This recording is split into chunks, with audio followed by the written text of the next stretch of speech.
Hi there. I'd like to tell you a story. It's called The Story of Esther. And probably do need my name to get this started. My name's Anthony Cirillo, and I work in the healthcare business and in particularly in aging.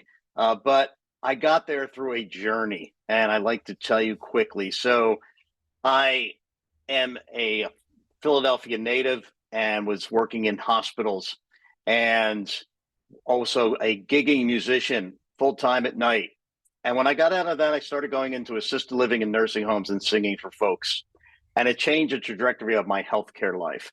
And so when we came down to the Charlotte, North Carolina area 22 years ago, I started doing some singing locally and up in as far as Hickory and down to Spartanburg.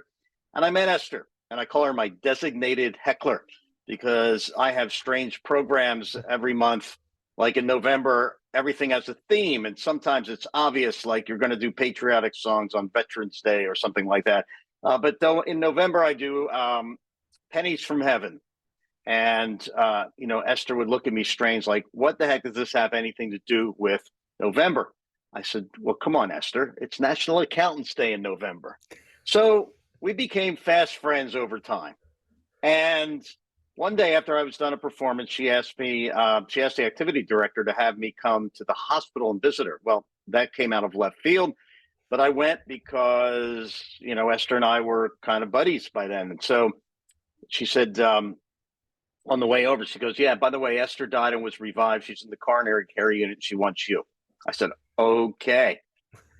So we got to the hospital and Esther's there. Her daughter's there. And Esther's flirting with me, much to the embarrassment of her daughter. Say, Mom, he's a married man. Esther wanted me to sing to her, but she wanted a particular song. Because he lives, I can face tomorrow. Beautiful song, right? One problem, I didn't know it. And I told her, Esther, I'm from Philadelphia. We do, Frank Sinatra, Dean Martin, the Great American Songbook.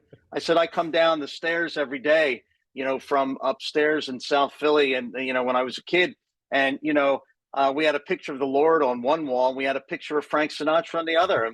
And we bowed to Frank every day.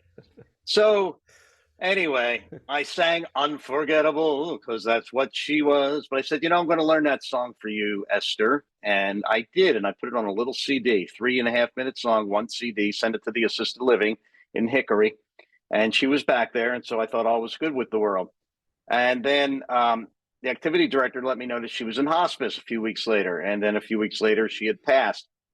And I don't normally go to the funerals of residents who I sing for because that's the thing that can keep you quite busy, right? But I went to Esther's funeral. And on the program, of course, the song was Because He Lives.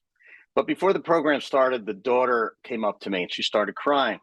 And they had said that she had not cried at all until she saw me. And so she came up to me, hugged me.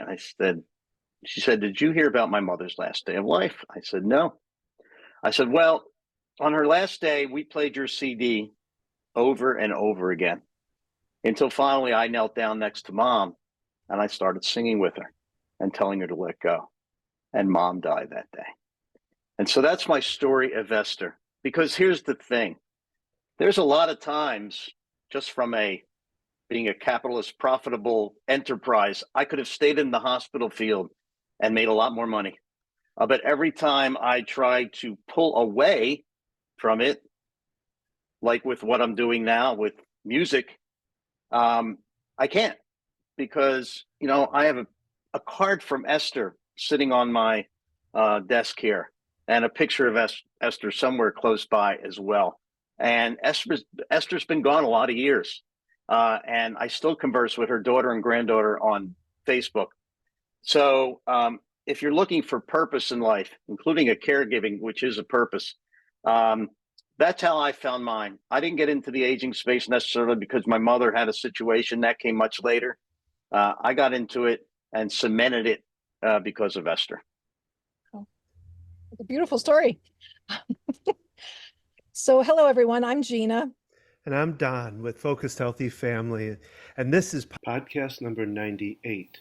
And today we're talking with Anthony Cirillo. Well, Anthony, that was a wonderful, very inspiring story too.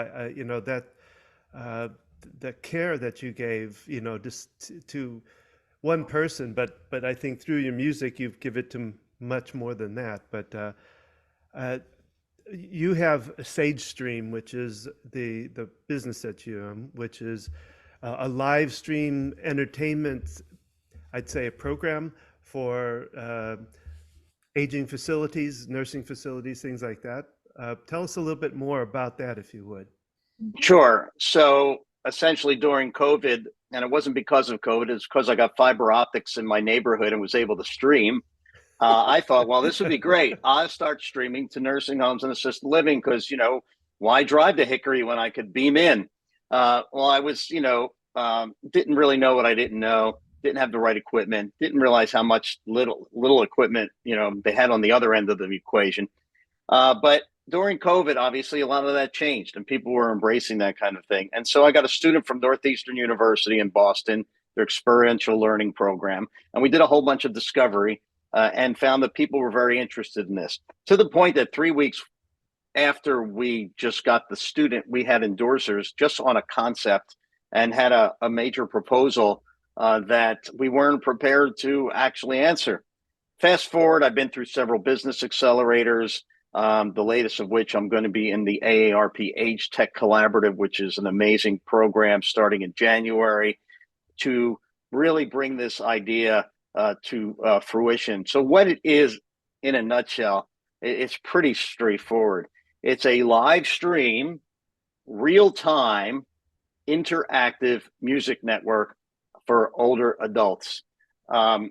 Emphasis on the live and the interactive. And I know we could talk more about that, but like right before we recorded this, I had a program and it was live. So there were people who were chatting with us from around the world, and I was relaying messages to our artist, and she would acknowledge, whatever it might be. It could be a birthday, could be a song request, whatever it is. So that's the essence of it. But there's reasons why I started it. Because of social isolation is a huge issue in our society. I don't think there's a week that goes by when there's not an article on social isolation out there. So I believe that, we're tackling that. We know that I offended somebody in skilled nursing because when I was talking to her about Sagestream, I said, yeah, the senior living space is in chaos. They took offense with the chaos word, but it is. From budgets to staffing. So this is a way for people to get 8 live performances a month, plus an archive, plus a rebroadcast for less than they pay for one entertainer. And our roster is amazing. But I'll leave it there, and you can ask me about some of that stuff as we peel the layers off. But that's essentially what it is. It's taking almost 3 years to bring it full circle. I had to revamp what was a recording studio in my home into a streaming studio because I needed to know what I needed to know in terms of equipment and things like that, and I needed a bunch of mentors. There's great resources, by the way, in our area in Charlotte and Huntersville and Davidson. The Hurt Hub is a incubator that businesses can go through, and I have a mentor from a program called Launch Charlotte. So anyway. That is what it is in a nutshell. Live, interactive music from artists from around the world. Anthony, it's so wonderful to talk to you. Don, I guess, met you recently and told me about what you do. And I don't know if he told you, but I'm an occupational therapist and I've worked in healthcare for 30 years and mostly in adult geriatric rehab and currently in different nursing facilities and assisted living. And the power of music, for one, for healing, it connects a different area of the brain. People who can't talk sometimes can sing. And yeah, I lived through COVID and the isolation that was exacerbated, by that illness and the restrictions at facilities. And I know I worked somewhere they regularly had entertainers coming in, and all that came to a dead halt. And yet, yeah, the cost of it. And you were right. Geriatric facilities are in chaos. I will agree 100% with you because in part, the baby boomer population is growing, that there's the need.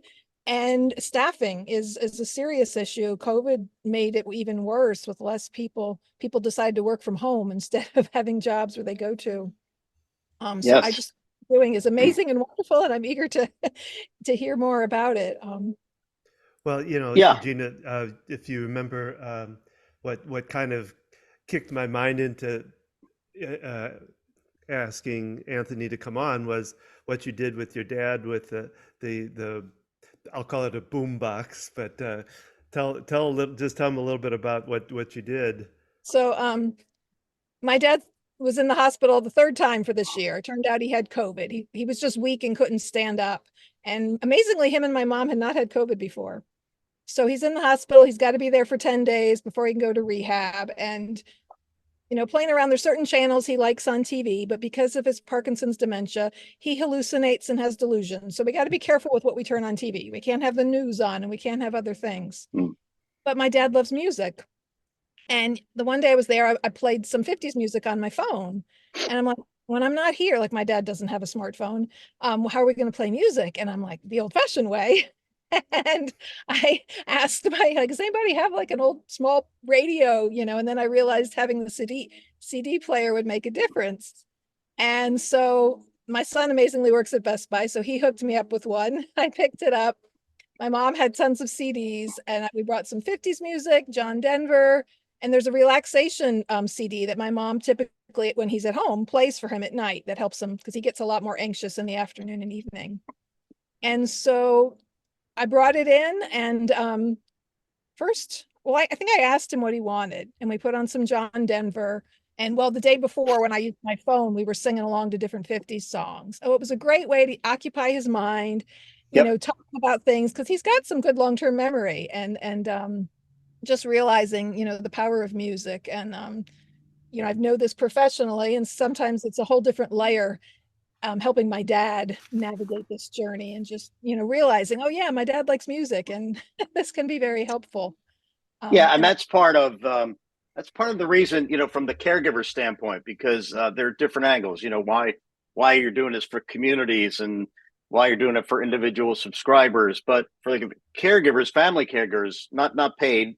We can get into that, but I think family caregivers, there's two things. First, if you know you have a couple extra hours to yourself, you can set up mom or dad, and they can watch something and enjoy it, and even maybe participate in it. Awesome. Or it could be a shared activity.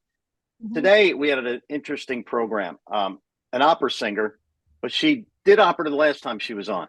She has learned something else with music bowls. So you actually use these little stir type things, Mm, and they generate sounds. It's mm, very meditative, and it's Mhm. all in like C major. And so while she's doing this, she's singing Christmas songs with it. It's like totally transformative. So, you know, again, these are, you know, types of shared activities that you can do. I'm really trying to, you know, just Don knows this from the meetings we go to. There's a lot of home care agencies. I mean, it's kind of interesting, and I'm not trying to play off of them, but I'm saying one of you need to get Sagestream because then you have something that an aide could do. Because my mother used to complain notoriously when we had an aide for her that they sit around and do nothing. So why don't you do something? And then the aide could chat with us saying, hey, she would like this or that. And then, or it's her birthday today. Can you sing happy birthday? So there's a definite caregiver benefit, but there's also, see, a lot of music solutions that are out there. They're more music therapy. And I don't try to couch us as music therapy. Today was definitely music therapy. And I have other artists that bring in elements of that. But I'm pretty clear on what we are. We're in entertainment. But if you're sitting in a community room and are listening together and can compare notes like, you know, why did you request that song? Well, here's the meaning it had for me. Or you're all singing along. That's a different experience. A lot of solutions out there, which are more definitely music therapy, like it kind of all started with this music and memory program that Dan Cohen brought to the market. And Oliver Sacks has a great video on this. And Oliver Sacks is actually the co-founder of a board that I'm on called the Institute for Music and Neurologic Function out of New York. But they put the headphones on the gentleman, and then it was an iPod, and he came to life and he sang the whole program. But then when the program was over, he was still lucid for I don't know how long. But he talked about the music he liked and why he liked it and all these types of things. A lot of the solutions are kind of individual based. They've taken that music and memory, but maybe put some algorithms around it so that they know the exact music to play for the exact individual at dinner or at bedtime. That's not us. Essentially, some of our key differentiators that really cropped up out of nowhere is our repertoire, our artists, the breadth and depth of our artists, and I can tell you more about that too. So, Well, it was interesting. I was looking up. I sent you this article. It's from Levine Music. yep, Dot com or whatever. In one part of it, it says adults with memory disorders let's see, we can work with adults with memory disorders to encourage socialization and reality orientation while also supporting their caregivers in stress relief and self-care. I love that reality orientation because it kind of brings them back to yeah. gives them wakes them up for that little bit of time. Connection to the world, if they grew up in the 50s, pulling up 50s music, the shared interest. Yeah, it definitely connects them to their fellow.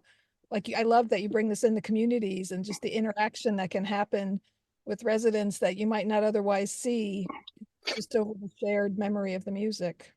Yeah, I mean, I like to bill it as, when I go in, I grew up on Frank Sinatra and all that, and I do the Great American Songbook. But if you look at, I also gig locally at brew pubs, and my repertoire is crazy wild. And if you look at some of the artists on Sagestream, yeah, we have classical musicians, we have opera singers, but I also have the guitar player for Cher on my roster, and he also played for Lionel Richie for 22 years. So he ended his program with playing Hotel California because he also tours with Don Felder, the original Eagle, who invented that guitar ride and taught it to him personally.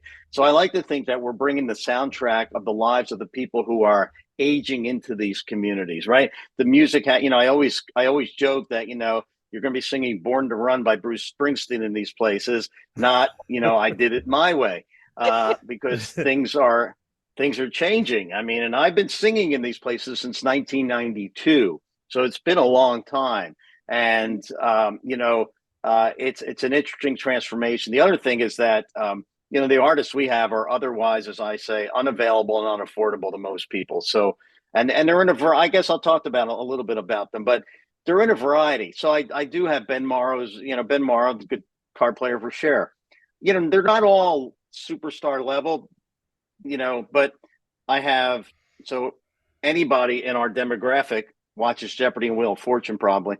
So if you watch the commercials, you're going to run into the Jardiance commercial, right? With that larger than life lady who does costume changes, and it's almost like she's making a commercial within the commercial. Her name's Deanna Cologne. I read about her in the Washington Post. I reached out to her almost immediately, and she joined the network almost immediately. She was a semifinalist on America's Got Talent. She was already a guest on our show. She brought in so much energy just speaking to a camera that the joy was pervasive. She could have been in your living room type of thing. I have an African-American duet that has been on stage with Jennifer Hudson and Keith Urban. I've got another guy play with the Monkees, another guy play with Crosby, Stills and Nash and Ricky Nelson.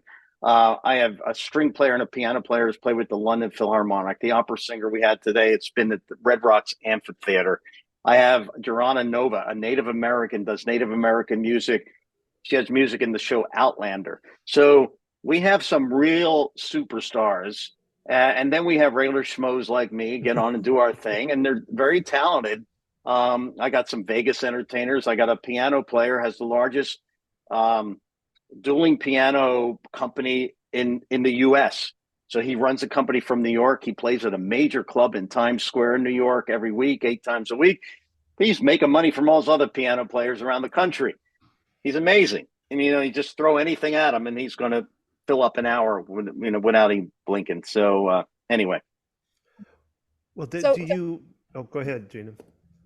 Yeah, I'm curious about the nuts and bolts a little bit. So it sounds like you facilitate the different performers coming on, and you live stream to wherever the location is, and there's like interactive as far as the musicians talking with the people. Is that Yeah, basic? pretty much. So what's happening is that people, either subscribers, go to our platform, and there's a live stream tab after you sign in. You can enlarge that full screen. Obviously, once you have that, you could do what, beam it into a community, whatever, from an iPad, or if you have a smart TV, whatever. We have an alternate channel that people can share with residents in the room, that they don't have to go through the whole subscription process. It just needs a password, but once they set it up once, that kind of thing. We broadcast to the National Association of Activity Professionals Facebook page, which has several thousand people in it. And these are the people, obviously, what they do in these communities. And then we have a couple alternative platforms. One's called Zesta. It's a tablet solution. So they're using our archive, and another one called Touchtown TV. Their parent company is called Uniguest, and they have digital signage around the country in different bars, restaurants, healthcare facilities. So essentially, we broadcast to them as well. They don't have a chat because of the way the setup is, so we have a Google phone number. But what's happening behind the scenes is I'm monitoring all that, and I also have a substitute host. Like Thursday, I'm heading up to Philadelphia. We have a show, but my substitute host is gonna host it. But we have a private chat between artist and host. So once the artist is doing his thing, that's when we send all the messages about, hey, it's Mabel's 82nd birthday. How about a shout out, or whatever it might be? And that's how that works. So it is live. We've had streams go down, but it hasn't happened in a long, long time because, again, that was part of the things I had to work on.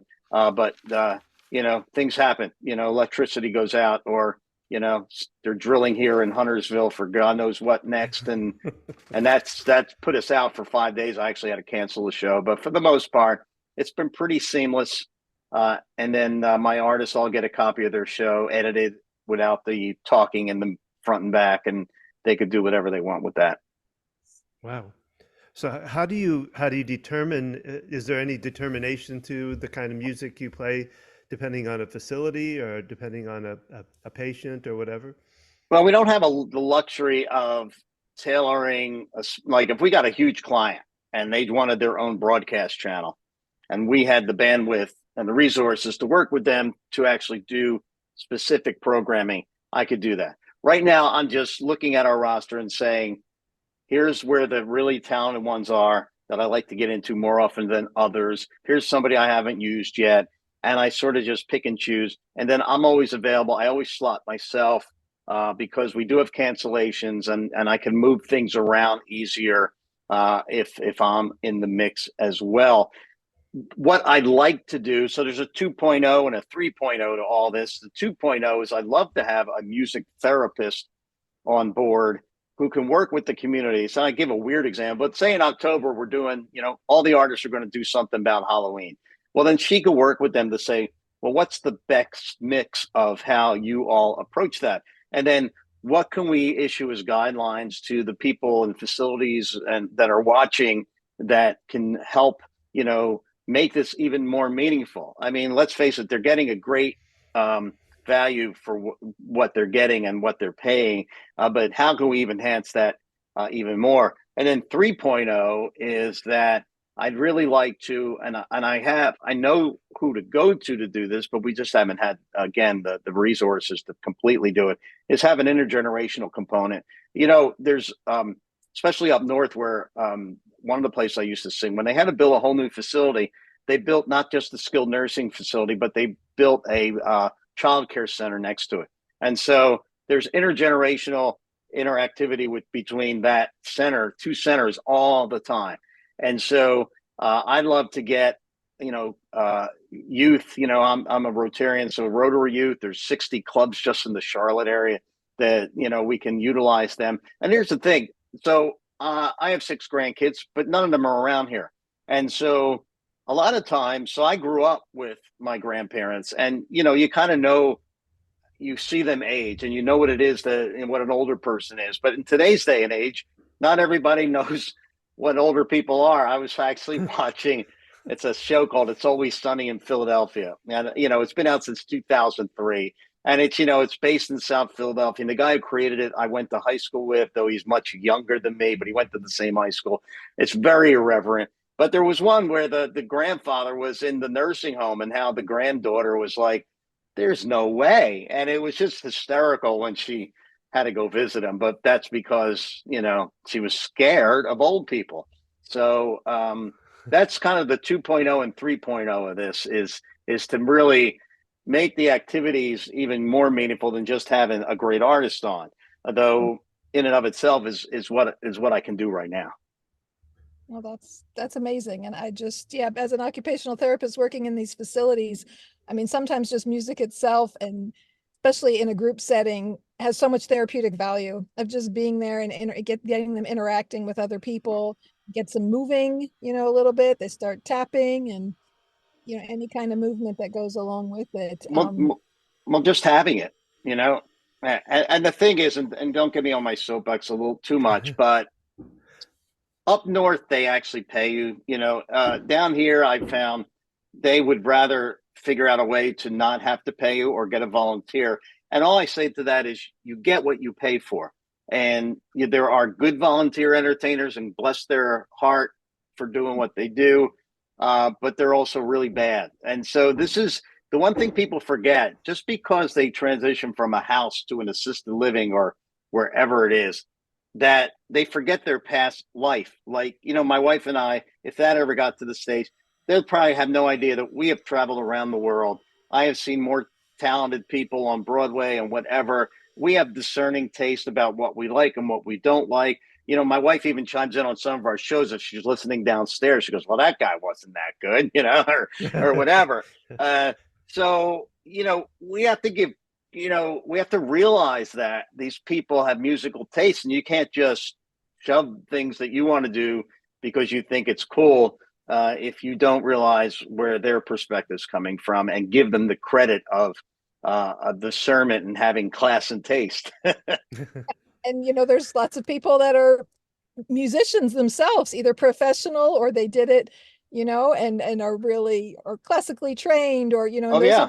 those people are out there, and right, and they're going to really want some quality, you know, music. And yeah, I think it's wonderful what you're doing, and I wish any place I'd worked had used, but I hadn't heard of your company. Well, How long have you been in business with your company?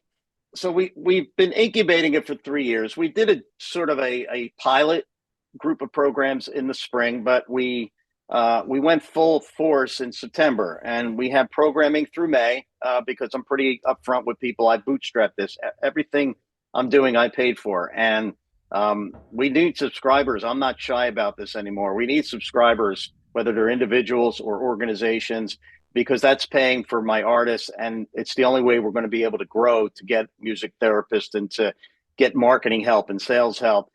So if you're in and out of these communities, you know, I'd be glad, more than happy to give you some literature around that I carry in my car all the time. So, you know, when Don and I wind up at these meetings, we all have our arsenal of stuff we bring in with us, right? So, and I have that as well. Plus, you know, there's a whole, you know, the website itself is pretty explanatory. But yeah, so yeah, 3 years, but really the full programming has just started in September.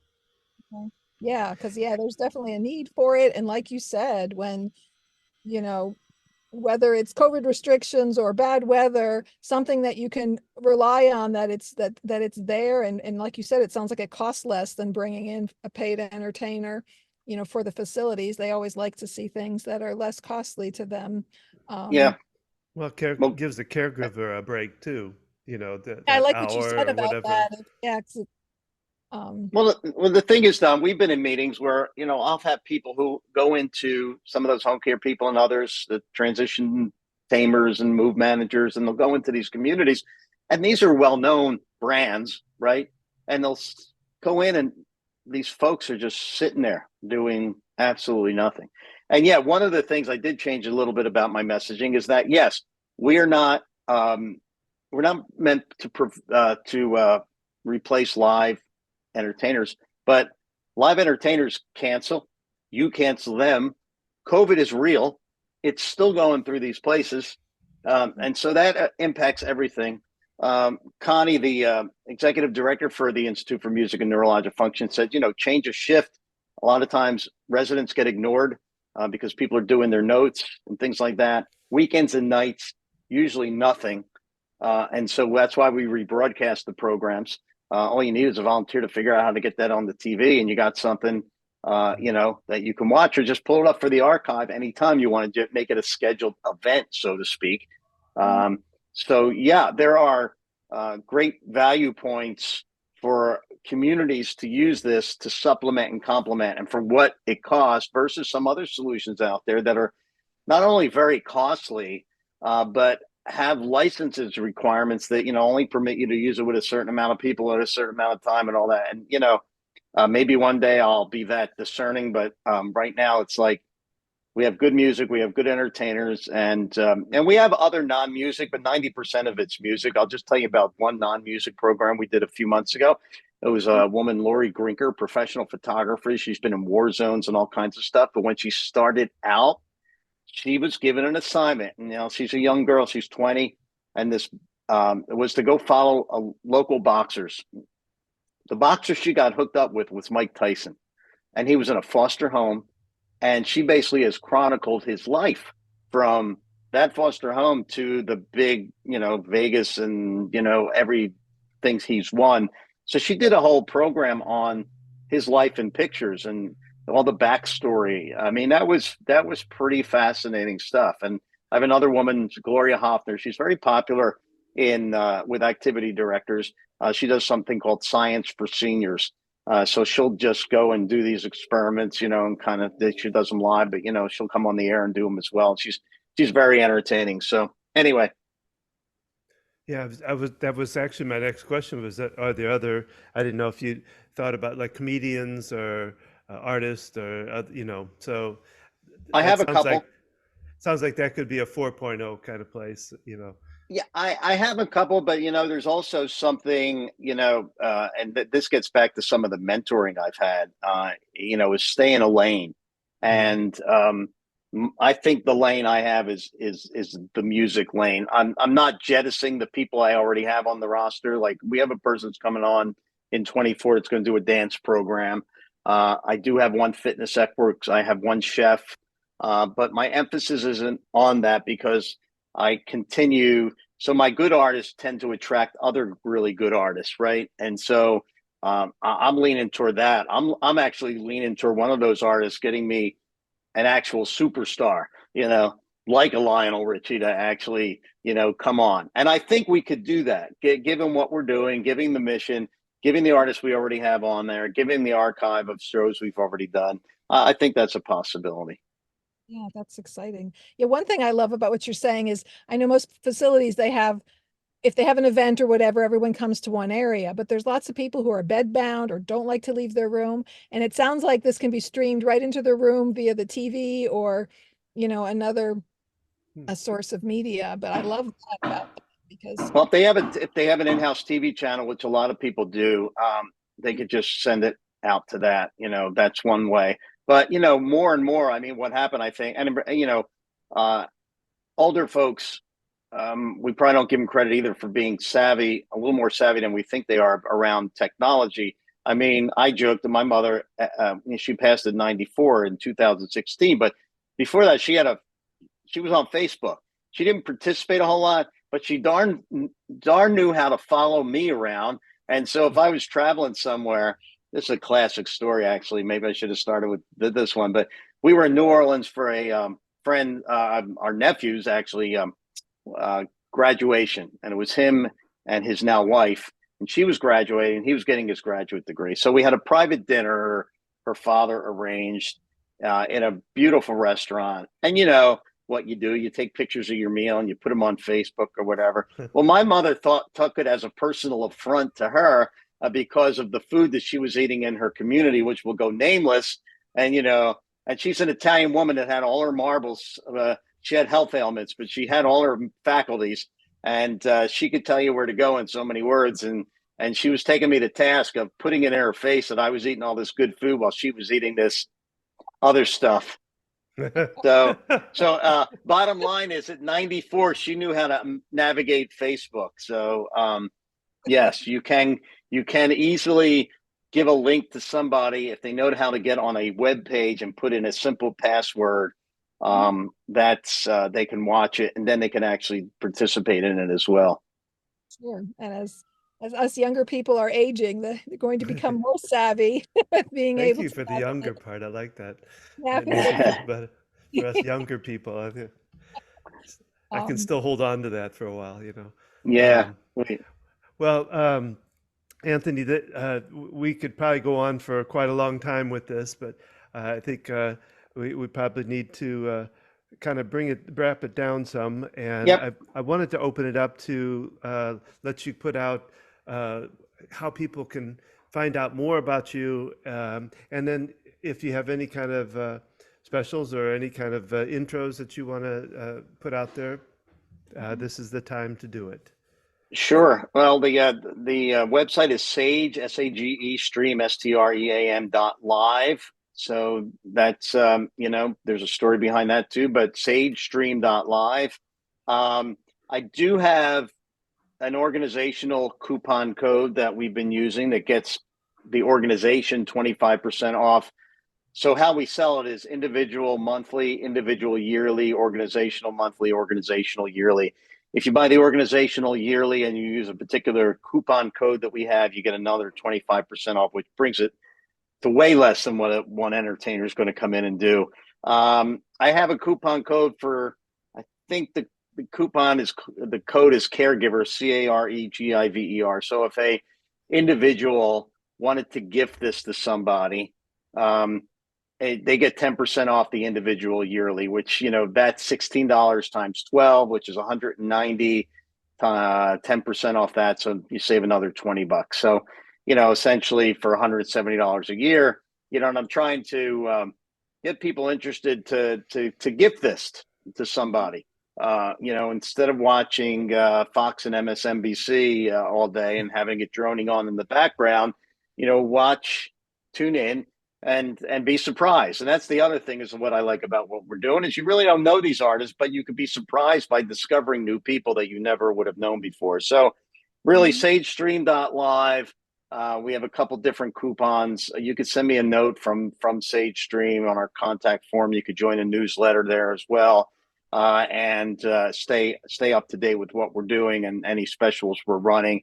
I have one other site. It's called the agingexperience.com,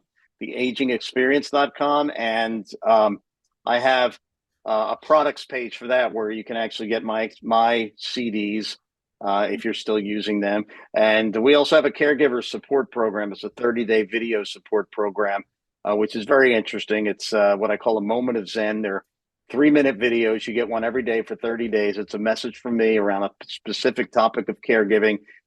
Sort of the same way I do my keynote speeches. You get a story, a little bit of a snippet of a song and a lesson. And that again can be gifted as well. That's the agingexperience.com under products. So that's kind of the two things I'm offering right now that I believe can help caregivers as well as communities. Yeah, that's wonderful. I love that you're offering it to individuals as well. Because my mom's 80 and she's home when my dad gets out of the hospital and rehab and caring for my dad, and she would enjoy it just as much as he would. And it's a great thing you can bring, especially people who can't get out much and do things. Yep, absolutely. A gift any time of the year. Yeah. Well, and with this is the holiday season, so Anthony, thank you so much for being part of this and the great stuff you got going here. I think this is a wonderful thing you're doing, and I'm gonna try to help you as much as I can to get it out there and get somebody going on it. But Yeah, thank you for being part of this. Yes, thank you so much. I'm certainly going to check it out more because it's right in line with, well, not only my professional side working as an OT, but the things Don and I are doing. I just think it's wonderful. Yeah, and bless you for what the two of you are doing as well, because you're really filling a niche that has really is not being filled out there. That's so I applaud you for that. Well, thank you. You So can find that's all our this podcast. Yeah. Go find ahead, all Gina. this information on the site and links to this podcast for things that Anthony shared. When we're not together in the same space, Don and I don't quite have the We same don't have the rhythm. facial cues that tell us, don't do that now, stop. Uh, anyway, you can find out more information about us at focushealthyfamily.com. You can find us on Facebook, Instagram, and we'd love your comments. If you've enjoyed this, please spread it around, share it with anybody you might think that could use what Anthony's doing or that wants more information about this topic. So that's our podcast for today.